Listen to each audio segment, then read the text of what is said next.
Le 3 avril 2022, la police de Miami reçoit un appel d'une jeune femme en pleurs, et tout affolée. Elle affirme que son fiancé est en train de mourir, et que les secours doivent se dépêcher d'arriver à leur appartement pour lui sauver la vie.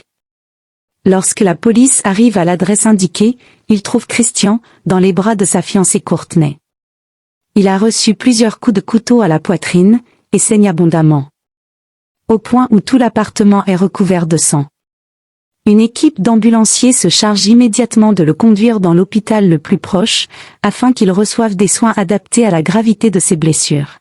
Courtney, quant à elle, a été immédiatement conduite au poste de police, et placée en garde à vue. Courtney est un mannequin on lit plus loin fan.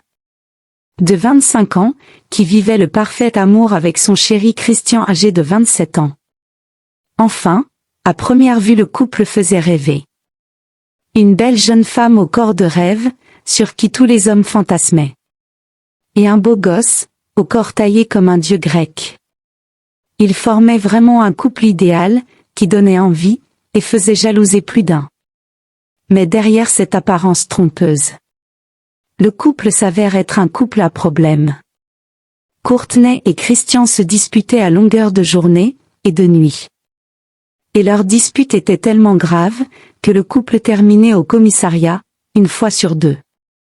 Sachant que Courtney était un mannequin on lit plus loin fan. Elle était très souvent en contact avec des hommes, qui voulaient bien plus que ses photos. Et vu que Courtney avait besoin d'argent, elle donnait à ces hommes ce qu'ils voulaient. Tout cela en étant en couple avec Christian. Christian savait que Courtney était une star d'on lit plus loin fan. Mais il a toujours pensé que sa fiancée se limitait juste à poster des photos sur la plateforme. Ce n'est que 6 mois après le début de leur relation, qu'il a découvert un message dans le téléphone de Courtney, dans lequel un de ses clients lui demandait de le retrouver dans un hôtel de la place. Dès cet instant, la jalousie de Christian a amplifié, car il avait à présent la certitude que Courtney le trompait. Et ne se limitait pas à envoyer des photos à ses clients sur la plateforme. Il a beaucoup réfléchi sur le fait de la quitter, et de mettre fin à leur relation. Mais il s'est mis à l'évidence qu'il était vraiment tombé amoureux d'elle, et qu'il ne pouvait plus envisager sa vie sans elle. Alors il a décidé d'être clair avec Courtney, en lui demandant d'arrêter de le tromper. Courtney lui a donné sa parole en le rassurant qu'elle ne l'avait trompé rien qu'une seule fois. Et qu'elle n'allait plus recommencer. Mais Christian se méfiait désormais de Courtney, il surveillait ses faits et gestes, et pour être sûr qu'elle ne le trompe pas. À chaque fois qu'elle sortait, il l'appelait sans cesse, pour savoir où elle était vraiment, et surtout ce qu'elle faisait. Lors de la garde à vue de Courtney, pendant l'interrogatoire, les enquêteurs lui ont demandé qui a poignardé Christian. Des braqueurs sont-ils entrés dans leur appartement, que s'est-il passé? Pour avoir plus de détails, et de confessions de la part de Courtney, les enquêteurs ne lui ont pas dit aussitôt que son fiancé venait de mourir. Car il avait perdu trop de sang, les docteurs n'ont rien pu faire. Alors Courtney répondait aux questions, en pensant que Christian allait survivre à ses blessures. Elle affirme aux enquêteurs que c'est elle qui a donné des coups de couteau à Christian. Mais elle raconte que cela est arrivé en cas de légitime défense. Car Christian avait l'habitude d'être violent envers elle, par rapport à sa jalousie incontrôlable. Vu qu'il se disait qu'elle le trompait en permanence. Courtney affirme que Christian avait l'habitude de lever la main sur elle, et de l'étrangler jusqu'au point où elle n'arrivait plus à respirer. Les enquêteurs ont demandé à Courtney si elle avait déjà porté plainte contre Christian, pour violence domestique. Vu qu'elle affirmait que c'était pas la première fois qu'il soit violent envers elle. Courtney dira aux enquêteurs qu'elle avait porté plainte, notamment à Dallas, au Texas, lors d'un de leurs séjours, sachant que le couple voyageait très souvent, pour des séjours en amoureux, dans plusieurs villes des États-Unis. Les deux avaient été en garde à vue, puis relâchés quelques heures après, car la police de Dallas avait estimé que les faits n'étaient pas graves, et que les torts étaient partagés. Le couple était rentré à leur appartement, et comme à leur habitude, ils se sont envoyés en l'air toute la nuit, pour régler leurs problèmes. Courtney affirme que malgré le fait que Christian était violent envers elle, elle l'aimait plus que tout au monde, et elle n'imaginait pas sa vie sans lui. Elle rajoute que ça faisait 2 ans qu'ils étaient en couple, et qu'ils avaient récemment décidé de se marier. Ils avaient prévu d'aménager dans une grande maison de 3 chambres, avec un grand jardin, car ils envisageaient d'avoir des enfants. Et elle avait déjà 2 chiens, et le couple avait l'intention d'adopter un 3e chien. Mais Courtney dit ensuite aux enquêteurs que tous ces projets c'est du passé, car même si Christian survit, elle ne pourra plus jamais se remettre en couple avec lui, car il est trop violent et représente un danger pour elle. Après plusieurs heures d'interrogatoire, les enquêteurs ont laissé Courtney se laver et changer de vêtements, car elle était couverte du sang de Christian. De retour pour un nouvel interrogatoire, les enquêteurs ont cette fois-ci annoncé à Courtney que Christian est mort. Car les blessures qu'elle lui a infligées étaient très graves. Courtney n'en revenait pas, elle était convaincue que Christian allait s'en sortir. Elle avait du mal à respirer, elle tremblait de la tête aux pieds, car elle voyait sa vie défiler. Étant consciente de la peine de prison qu'elle encourait. Une peine de mort, ou une condamnation à la prison à vie. Elle avait très peur, au point de demander à une policière de lui faire un câlin. Elle a surtout demandé aux enquêteurs de ne plus la laisser seule dans la pièce après l'interrogatoire, car elle avait peur de voir le fantôme de Christian. Maintenant que Courtney est informée du décès de Christian, les enquêteurs lui demandent à nouveau de raconter exactement ce qui s'est passé le jour du meurtre. Courtney dira que le jour du meurtre, dans l'après-midi, Christian est allé au parc, faire du vélo et promener leur chien.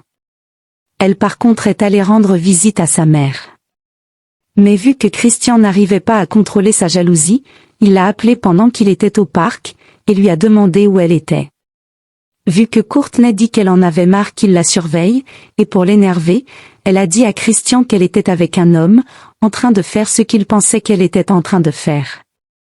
Alors de retour à la maison, Christian a demandé des comptes à Courtney, tout en insistant sur le fait qu'elle lui ait dit qu'elle était en train de s'envoyer en l'air avec un homme, lorsque Christian l'a appelée. La tension est très vite montée entre les deux, Christian l'a plaquée au sol, et l'a étranglée de toutes ses forces. Elle voyait sa vie défiler, alors elle s'est débattue de toutes ses forces, elle s'est levée et a couru en direction de la cuisine. Puis elle s'est saisie d'un couteau. Elle a pointé le couteau vers Christian pour le dissuader de s'approcher d'elle. Mais Christian étant convaincu que Courtney ne pouvait pas se servir d'un couteau contre lui, s'est jeté sur elle, pour le lui arracher. Mais Courtney a été plus rapide, et a donné à Christian plus de 15 coups de couteau dans la poitrine. Pendant ce temps les enquêteurs ont également recueilli des enregistrements de vidéosurveillance, de l'immeuble dans lequel le couple vivait. Car à la veille du meurtre de Christian, les gardiens de l'immeuble avaient appelé la police, par rapport au fait que Courtney et Christian se disputaient violemment dans le hall de l'immeuble. Courtney refusait que Christian prenne l'ascenseur avec elle, pour monter à leur appartement. Elle le poussait, et on la voit le frapper dans l'ascenseur. Les policiers sont arrivés et ont interrogé Christian et Courtney, en présence des gardiens de l'immeuble qui ont relaté les faits.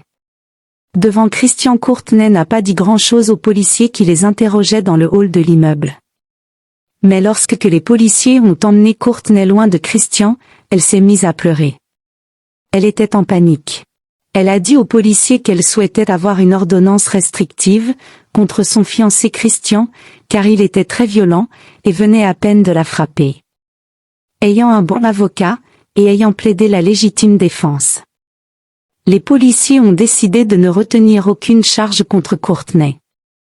Elle a été autorisée à reprendre le cours normal de sa vie. Elle n'a même pas été condamnée à 1 mois de prison. Courtney n'en revenait pas, et était très heureuse de se savoir libre, après avoir ôté la vie à Christian. Après quelques semaines de dépression, et de suivi psychologique, elle a repris goût à la vie. Elle a recommencé à aller dans des fêtes, elle croquait à nouveau la vie à pleines dents, tout en se reprochant de rien. Pendant ce temps les parents de Christian étaient écœurés, et avaient le cœur meurtri, par rapport au fait que la meurtrière de leur fils soit en liberté, et profitait de la vie comme si de rien n'était. Alors ils se sont mis à faire du tapage médiatique, notamment sur les réseaux sociaux. Ils dénonçaient le fait que la justice n'avait pas bien fait son travail, et que la place de Courtney était en prison. La famille de Christian a demandé au juge de relancer l'enquête sur le meurtre de Christian, soulignant le fait que plusieurs points n'avaient pas été pris en compte dans l'affaire. Notamment les excès de colère de Courtney, qui passait son temps à lever la main en premier sur Christian. En plus de lui crier dessus, en l'insultant et en le traitant de tous les noms d'oiseaux. En effet, en relançant l'enquête, la police se rend compte que Courtney avait été en garde à vue 4 mois plus tôt à Las Vegas, durant un séjour du couple. Dans ses excès de colère incontrôlés, Courtney s'est mise à frapper Christian, en lui jetant des assiettes et des verres sur le corps. L'une des assiettes s'est cassée sur sa tête, et il saignait abondamment. Courtney avait elle-même appelé la police de Las Vegas. Elle avait été conduite au poste de police pour être interrogée.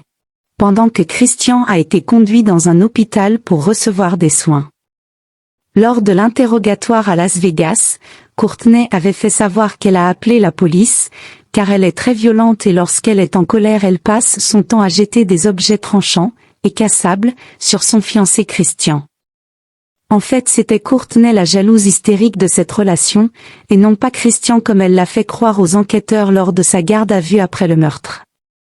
Courtney passait son temps à soupçonner Christian de la tromper. Et même lorsque ce dernier disait simplement bonjour à une femme dans la rue, dès leur retour à la maison, Courtney lui faisait le reproche en lui criant dessus. Ce soir-là, à Las Vegas après l'interrogatoire, Courtney avait été emprisonnée pour violence conjugale. Après son retour de l'hôpital, Christian était tellement triste au poste de police, par rapport au fait que Courtney ait été emprisonnée, il s'était même mis à pleurer, tout en plaidant pour la cause de Courtney. Par ailleurs, en fouillant le téléphone de Christian, les enquêteurs ont trouvé des vidéos que Christian enregistrait à l'insu de Courtney pendant qu'elle l'insultait et lui faisait des scènes de jalousie insensées. Le clou du spectacle, c'est que Christian avait enregistré leur dispute le soir du meurtre. Et dans la vidéo on voit et on comprend clairement que c'est Courtney qui a déclenché la dispute, en insultant Christian, car elle lui faisait une scène de jalousie, par rapport au fait qu'il avait dit bonsoir à une femme au parc.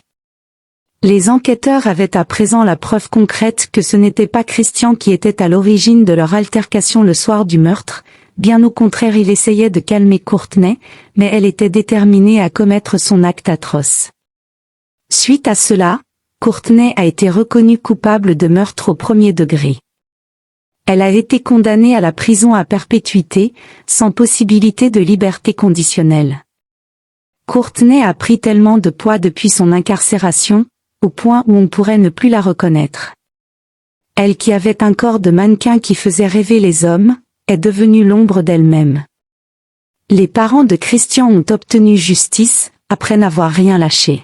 Que pensez-vous du comportement de Courtney? Dites-le nous en commentaire. Abonnez-vous, pour ne manquer aucune vidéo similaire.